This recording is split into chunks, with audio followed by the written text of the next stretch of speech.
దేవుని వాక్యం ధ్యానించాలని, ప్రార్థన చేసుకోవాలని, భక్తి కలిగి ఉండాలని, తల్లిదండ్రులకు లోబడాలని, టీచర్ గారి మాట వినాలని, బాగా చదువుకోవాలని, భక్తి కలిగి జీవించాలని, ఉదయకాలమే మోకరించి ప్రార్థన చేసుకోవాలని, దేవుని వాక్యమును ధ్యానం చేయాలని ఈ జీవిలో ఉండిపోతే దేవునికి స్తోత్రం.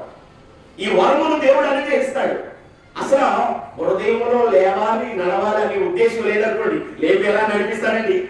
అందుకే యేసుక్రీస్తు వారు ఒక చోట అంటారు, నీవు నడవాలని అనుకుంటున్నావా అని అడుగుతాడు ఒక ఆయన. నీవు స్వస్థపడాలని అనుకుంటున్నావా అంటాడు ఒక చోట. అనుకుంటేనే చేస్తాడు. నేను స్వస్థపడితే ఎట్లా ప్రభువా? ఇక్కడ భిక్షం అనుకుంటున్నానుగా, నా అడుక్కునే డబ్బులు పోతాయిగా, నాకు వచ్చే సంపద పోతాయి అనలేదు అతను.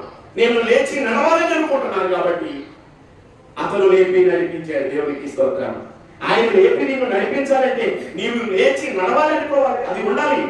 ఉంటేనే ఆ విత్తనం వేసినప్పుడు ఫలించి మొక్కగా మారి అభివృద్ధి